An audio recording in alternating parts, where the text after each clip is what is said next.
ये एक बहुत समय पहले की बात है। एक छोटा सा गांव हरियाली से घिरा था।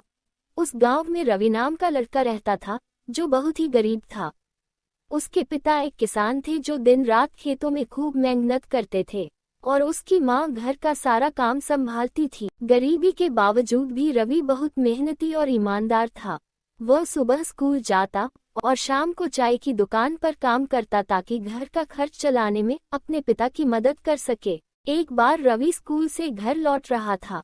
रास्ते में रवि चलते चलते सोचने लगा, आज चाय की दुकान पर पता नहीं कितना काम मिलेगा और घर में पैसों की जो कमी हो गई है वह कैसे पूरी होगी।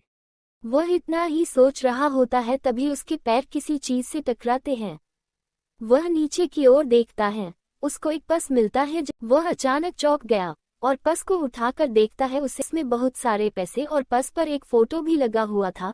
रवि सोचता इस पर्स पर तो गांव के मुखिया का फोटो है। यह उन्हीं का पर्स लगता है और इस पर्स में तो बहुत सारे पैसे हैं। इसमें तो घर का राशन और माँ की दवाइयाँ भी आ जाएगी। तभी उसकी मन से ही एक धीमी आवाज आई, नहीं रवि, ये ठीक नहीं है। ईमानदारी ही सबसे बड़ी दौलत है। मुझे ये पर्स गांव के मुखिया जी को लौटाना ही होगा। फिर रवि पर्स को सुरक्षित पकड़कर मुखिया जी के घर की ओर चल पड़ा।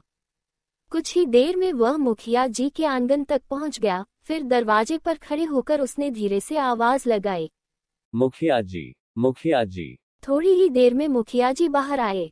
फिर रवि ने पर्स आगे बढ़ाते हुए कहा, ये पर्स रास्ते में गिरा मिला, शायद आपका है। मुखिया जी पर्स देखकर हैरान रह गए और बोले, अरे रवि, मैं तो इसे ढूंढ रहा था। तुमने बहुत ईमानदारी दिखाई है बेटा। उन्होंने जेब से कुछ पैसे निकालकर रवि की ओर बढ़ाए और बोले, ये तुम्हारे लिए इनाम है। रवि ने सम्मान से पैसे लिए और मुखिया जी को धन्यवाद कहा। इस इनाम से उसके घर में पैसों की कमी भी दूर हो गई और रवि भी बहुत खुश था। दोस्तों, ईमानदारी से बड़ा कोई धन नहीं।